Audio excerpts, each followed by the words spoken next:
जय श्री राम दोस्तों, आप देख रहे हैं YouTube चैनल ज्ञान स्टार प्लस। तो दोस्तों, आप सभी का हार्दिक स्वागत और अभिनंदन। देखिए दोस्तों, आज हमने आपके लिए कमेंट चुना है @म्यूजिक 9940 आईडी वालों का। और ये म्यूजिशियन हैं, संगीतकार हैं। ये लिखते हैं कि लेता तो ले चाल पुरानी आँखों में, मेरे मेहंदी के हाथों का फल चखना कौन पुरानी आँखों में। दोस्तों, बहुत ही सुंदर कमेंट है। इससे पहले जो भाई हमारे चैनल पर नए हैं, उन भाइयों से मेरा निवेदन है कि वे भाई हमारे चैनल को सब्सक्राइब ज़रूर कर दें, साथ ही बेल आइकन को भी प्रेस कर दें, जिससे कि आने वाले वीडियो का नोटिफिकेशन आपको मिलता रहे। देखिए दोस्तों, मैं पहले भी बता चुका हूँ कि मेरी थोड़ी तबीयत खराब हो गई है, इस कारण से मेरा गला थोड़ा रुंध गया है। फिर भी इतना सुंदर कमेंट जिसका मैं उत्तर देने जा रहा हूं, देखिए सुनो। जब हम इसका शाब्दिक अर्थ करते हैं तो ये संगीतकार हमको श्रृंगार रस में ले आते हैं और क्या कह रहे हैं कि कोई नायिका, कोई प्रेम का अपने प्रेमी से कह रही है कि लेता तो ले चाल पुरानी आँखों में। ऐसा है, लेके चलना है तो हमें पुराने उसी प्यार में लेके चल। और मेरी हाथों में मेहंदी लग रही है, अर्थात उस नायिका की शादी होने जा रही है, उस प्रेम का की शादी होने जा रही है। और कह रही है मेरे हाथों में जो मेहंदी लगी हुई है, इसका फल जाने कौन चाखेगा। इस तरह से अपने मन में विचार करती हुई प्रेम का सोच रही है। देखिए प्रेम का क्या करेगी। तो लेके चलते हैं हम आपको द्वापर युग में। द्वापर युग में आप सभी ने सुना है कि विदर्भ नरेश की एक पुत्री थी और उनका नाम क्या था दोस्तों? रुक्मणी। और रुक्मणी आपको पता है तीनों लोकों की स्वामी, अर्थात माँ लक्ष्मी का अवतार थी। अब तो जब रुक्मणी विवाह योग्य हो गई तो देखिए श्रीमान म्यूजिशियन आईडी वालों, क्या हुआ। ये अपने मन में विचार कर रही हैं और सोच रही हैं कि मेरा जो सिक्का गया है वो शिशुपाल के लिए गया है, लेकिन मैं शिशुपाल से विवाह नहीं करना चाहती। मैं तो विवाह, हे प्यारे कन्हैया, आपसे करना चाहती हूँ। इसलिए वो अपने मन के भावों को मन में ही सोच रही हैं और क्या कह रही हैं, हे कन्हैया, लेता तो ले चाल पुरानी आँखों में। पुरानी आँख कौन सी थी? कि वो लक्ष्मी का अवतार थी।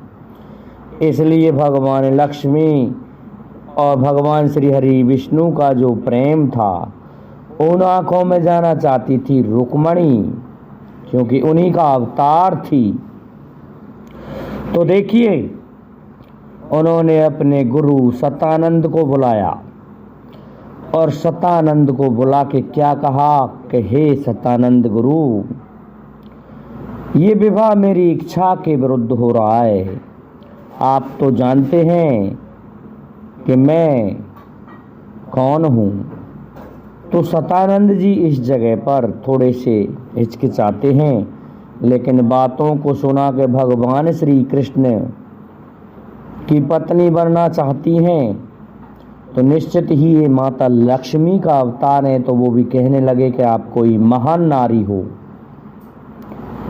और मेरी हाथों की मेहंदी अब कहाँ चखेगी, कौन चखेगा। अर्थात कोई दूसरा मुझे विवाह ले जाएगा तो फिर वो हाथों में जो मेहंदी रखी है उसका फल उसको मिल जाएगा। इसलिए हे प्रभु, मैं आपको निमंत्रण पत्र भेज रही हूँ और आपको उस निमंत्रण पत्र के अनुसार ही आना है।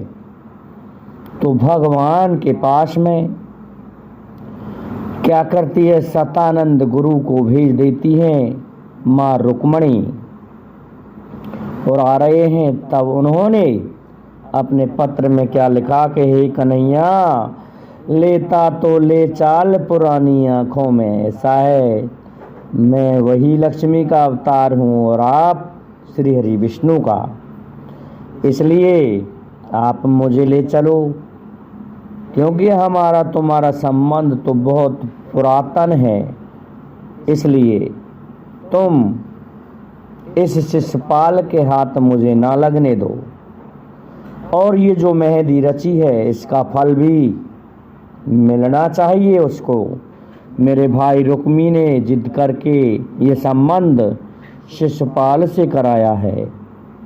तो देखिए, भगवान श्री कृष्ण के पास पहुंचने पर सतानंद जी ने जैसे ही ये पत्र दिया तो भगवान श्री कृष्ण सोचने लगे कि मैं विदर्भ के किले को कैसे तोड़ूं, लेकिन पत्र को आगे पढ़ा तो क्या लिख रहा था, रीत रिवाज के अनुसार मैं किले से बाहर आऊंगी गौरी पूजन के लिए, तब तुम मेरा अपहरण कर लेना।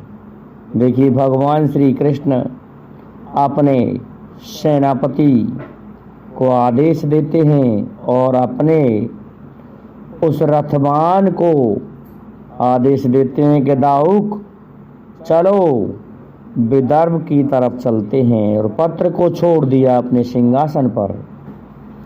निकल गए भगवान कन्हैया रथ में बैठ के रुक्मणी को लेने के लिए।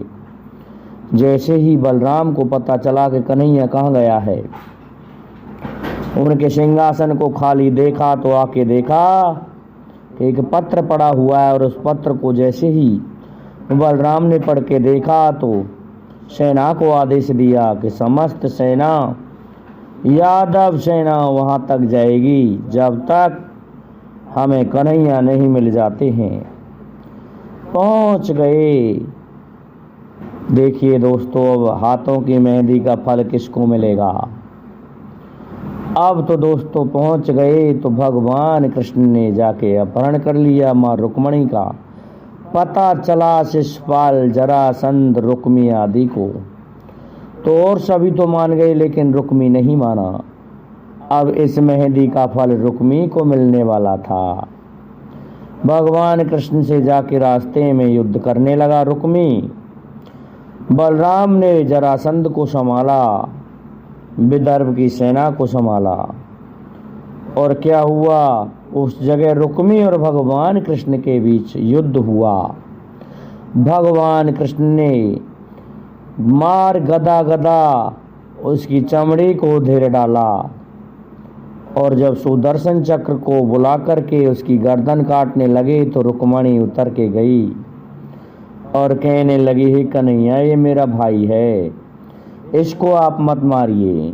अरे मुझे लेता तो ले चाल पुरानी आंखों में, पहले तो हम शांति से रहते थे, आप क्या करने जा रहे हो।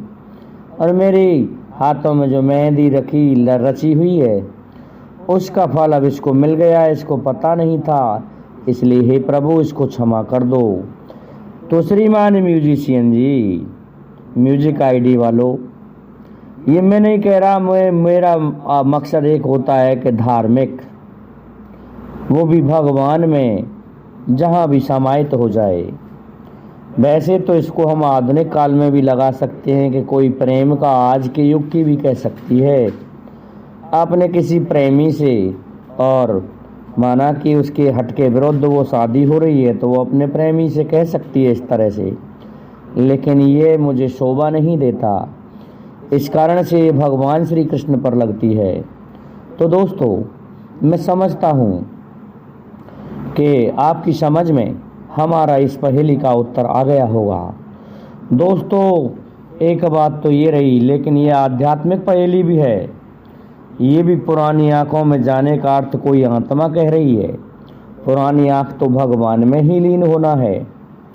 और ये हाथों की मेहंदी क्या है दोस्तों? उस आत्मा ने जो भजन किया है वो मेहंदी है, तो यहाँ भी लगाई जा सकती है।